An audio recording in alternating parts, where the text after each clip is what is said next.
भील प्रदेश times news channel में आपका स्वागत है। पूजा भील वाला जो मामला हुआ, ये लोग कब आगे आए और साथ दिया? कार्तिक भील वाली जो घटना हुई है, इसके बाद मणिपुर की जो भी आदिवासी हिंदू नहीं मानते हैं उनको डीएनए टेस्ट करवाना चाहिए। तो क्या वास्तव में आदिवासी अपने आप को हिंदू नहीं मानते? शिक्षा मंत्री मदन जी दिलावर, उनको तो एक अच्छा सा मानसिक रोग का जो विशेषज्ञ डॉक्टर होता है वहाँ पर जा करके उनको चेक करवाना चाहिए। जी हाँ दोस्तों, इस वक्त हमारे साथ चिखली ब्लॉक के अनिल भाई कटारा मौजूद हैं। इनसे हम शिक्षा मंत्री के विवादित बयानों के बारे में जानना चाहेंगे।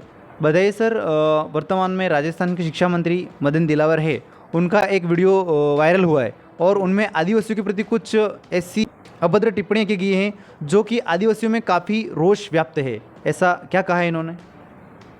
मेरा नाम अनिल कुमार कटारा, वर्तमान में जिला परिषद सदस्य हूँ कुआं से। और आप भील प्रदेश टाइम्स के हमारे साथी भाई संजू भाई और विनोद जी को भी धन्यवाद कि आप आज हमारे घर पे आपका भी बहुत बहुत धन्यवाद। जैसे कि आपका अभी सवाल था कि हाल ही में एक ज्वलंत मुद्दा जो राजस्थान में सुर्खियों में है, हमारे जो राज्य के शिक्षा मंत्री है मदन जी दिलावर, उन्होंने आदिवासियों पर जो कमेंट किया था डीएनए को लेकर के, तो इस तरीके की जो बयानबाजी उनको नहीं करनी चाहिए। और उनके बयान से हमारे राज्य में ही नहीं पूरे देश में आदिवासियों में भारी आक्रोश है। मदन जी दिलावर जो शिक्षा मंत्री होकर के भी ऐसी जो बयानबाजी आदिवासी समुदाय के प्रति कर रहे हैं, वो उनके लिए कतई सही नहीं है। उससे पहले भी काफ़ी समय पहले भी उन्होंने एक आदिवासियों के प्रति ऐसा ही स्टेटमेंट दिया था। और उनकी जो मानसिकता को अपन देखें तो मुझे नहीं लगता कि ये व्यक्ति शिक्षा मंत्री के पद पर रहने के लायक है। ऐसे लोगों को शिक्षा मंत्री के पद से इस्तीफा दे देना चाहिए। जिससे ये विवादित बयान दिया है, आपने इसके खिलाफ कुछ कानूनी कार्रवाई की? देखिए, जैसे ये वीडियो वायरल हुआ, जैसे ही इस मुद्दे ने एक अचानक से एक फैल रहा था, सूचना हम सभी को मिली और हमने भी हमारे जो पंचायत समिति स्तर का सभी हमारा जो आदिवासी समुदाय है सब इकट्ठा हुआ। हमने मदन जी दिलावर जो शिक्षा मंत्री, उनके खिलाफ ज्ञापन दिए और उनका पुतला दहन भी किया, क्योंकि हम लोगों को काफ़ी दुख है कि एक शिक्षा मंत्री के पद पे रहते हुए इस तरीके की बयानबाजी कतई शोभा नहीं देती है। जैसा कि आपने प्रत्येक ब्लॉक में ज्ञापन दिया, आपका कहना है, तो सरकार के प्रति कोई रिएक्शन देखने को मिला आपको? देखो, सरकार की ओर से हमको रिएक्शन देखने नहीं मिला है, क्योंकि सरकार उनकी है। सरकार उनकी है तो सरकार अभी बहरी बन के बैठी हुई है। सरकार को जब सत्ता में आई है सरकार, बीजेपी सरकार, तो उनको यहाँ की जो जनता है उसके लिए कुछ काम करना चाहिए था। शिक्षा में जो शिक्षा की नीतियाँ हैं उसमें कुछ ऐसे बदलाव लाने चाहिए थे जहाँ पर युवाओं को जो रोज़गार मिल सके। कई सारी ऐसी बातें हैं, उस पर उनको काम करना चाहिए। पर ये लोग हमारा जो सामाजिक सौहार्द बना हुआ उसको बिगाड़ने पे तुले हुए हैं। ये इन लोगों की जो सोच है उस पर भी हमको घृणा होती है कि ऐसे लोग भी सत्ता में हैं। जैसे इस विवादित बयान को लेकर आदिवासियों में काफ़ी आक्रोश है, तो भविष्य में या फिर वर्तमान में देखा जाए तो सरकार इसके ऊपर कोई एक्शन नहीं लेती है, तो आप किस रवैये को अपनाएंगे? तो अगर सरकार को एक्शन तो लेना ही है, क्योंकि ये राजस्थान के आदिवासियों की बात नहीं है, ये बात पूरे देश के, पूरे विश्व के आदिवासियों के जो ईमान है, ईमान पे उन लोगों ने जो वार किया है। तो हम लोग चाहेंगे कि हम शांतिपूर्वक तरीके से पूरे देश में हमारी जैसी भी राय आती है उस राय के अनुसार अगर ऐसे लोगों को सत्ता से नहीं हटाते हैं तो शांतिपूर्वक तरीके से हम लोग धरने पे भी बैठ सकते हैं। और ये बात राइट है कि जब डीएनए को पुकारा गया है तो डीएनए क्या कर सकता है, क्योंकि इस देश का मालिक आदिवासी है। और जब आदिवासियों को ये लोग इस तरीके की बयानबाजी कर रहे हैं तो आने वाले समय में उनको भी हम रास्ता दिखा सकते हैं। शिक्षा मंत्री मदन दिलावर का कहना है कि जो लोग या जो भी आदिवासी हिंदू नहीं मानते हैं उनको डीएनए टेस्ट करवाना चाहिए। तो क्या वास्तव में आदिवासी अपने आप को हिंदू नहीं मानते? देखिए, आदिवासियों को कौन से धर्मों में है क्या है ये बताने की ज़रूरत नहीं है।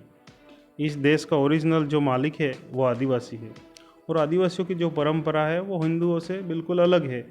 जैसे कि वर्ण व्यवस्था आ गई, वर्ण व्यवस्था में जैसे कि अपन देखते हैं तो ब्राह्मण, क्षत्रिय, वैश्य और शूद्र, उस वर्ण व्यवस्था में कहाँ है आदिवासी?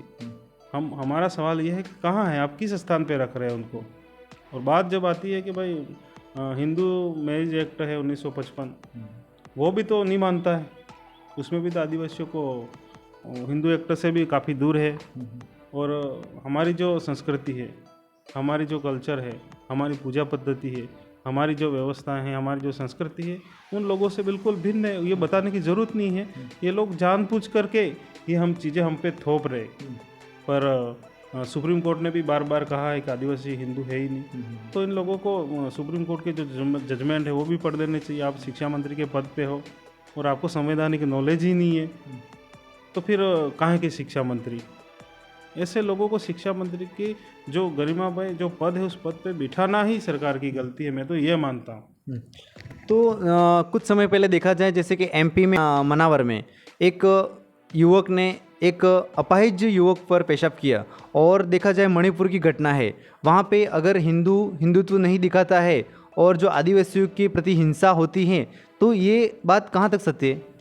देखो, आपका कहना सही है कि जैसे कि एमपी में जो घटना घटी, तो इन लोगों की मानसिकता साफ जाहिर है, दिख रही है। पूजा बिल वाला जो मामला हुआ, ये लोग कब आगे आए और साथ दिया?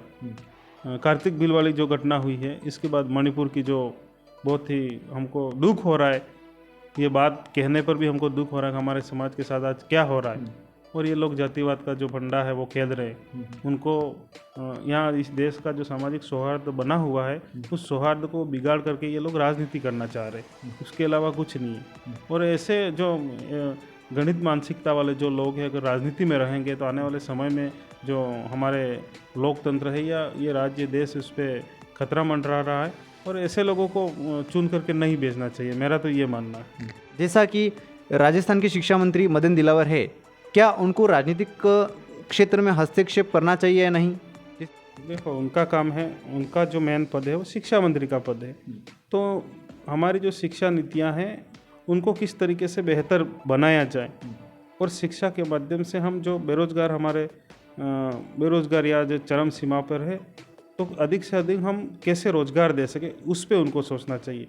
आज हमारा युवा बेरोजगार है, पढ़ा लिखा है, भटक रहा है, तो इन लोगों को समझना चाहिए। पर इन लोगों की जो मानसिकता है वो कतई नहीं है कि वो जो बेरोजगार बेचारा रोजगार की तलाश में घूम रहा है उनको रोजगार दे। उनको तो ऐसे बयानबाजी करनी है, और ऐसे लोगों को शिक्षा मंत्री, मैं तो पहले भी कह चुका हूँ कि ऐसे लोगों को शिक्षा मंत्री नहीं बनाना चाहिए। क्या आपको लगता है कि शिक्षा मंत्री अपने जो पद हैं उसका खरा उपयोग कर पा रहे हैं? नहीं, अभी तक का जो समय देखा उसके अनुसार तो वो कतई नहीं, क्योंकि उनका जो मूल काम है उससे हट करके वो जैसे कि जातिवाद और ये जो चीज़ों पे अपनी जो बयानबाजी कर रहे हैं उसको लेकर के तो कतई नहीं। और मैं तो ये भी कहना चाहूँगा कि सरकार बहुत जल्दी एक्शन में आए और ऐसे लोगों को ऐसे पद से हटाए, और अच्छे जो पढ़े लिखा है, जो संवैधानिक नॉलेज रख रहा है, शिक्षा नीतियों को आगे बढ़ाए, और जो शिक्षा में किस तरीके से कैसे बदलाव लाने उसके बारे में सोचे, ऐसे व्यक्ति को उस पद पे बिठाए और शिक्षा के क्षेत्र में क्रांति लाए, ऐसे लोगों को बिठाए। एक शिक्षा मंत्री को शिक्षा के क्षेत्र में कार्य करने के लिए किस तरह की भूमिका को अपनाना चाहिए? देखो, शिक्षा में काम करने के लिए तो भूमिका कई सारी होती हैं। वो चाहे तो जैसे कि हमारे आज गांव में जाके देखे तो स्कूलों की स्थितियाँ देखो, कई जगह पर खंडहर पड़े हैं, कई जगह पर जंजर है, कई विद्यालयों में स्टाफ नहीं है, तो कई सारी चीज़ें हैं। उन चीज़ों को अच्छी तरीके से मॉनिटरिंग करके अगर अपनी जो शिक्षा व्यवस्था है उसको व्यवस्थित तरीके से, बेहतरीन तरीके से अगर करना चाहे तो वो उस पर निर्भर करता है, शिक्षा मंत्री पे निर्भर करता है। और मैं तो ये भी कहना चाहूँगा कि भाई हमारे शिक्षा मंत्री मदन जी दिलावर, उनको तो एक अच्छा सा मानसिक रोग का जो विशेषज्ञ डॉक्टर होता है वहाँ पर जा करके उनको चेक करवाना चाहिए और ढंग से इलाज करा। इस तरीके की बयानबाजी करके पूरे देश और राज्य में क्या लगा के रखा है इन लोगों ने। हमारे डीएन को अगर ये लोग ललकारते हैं तो आने वाले समय में, मैंने पहले भी कहा है कि हम लोग चुप बैठने वालों में से नहीं हैं।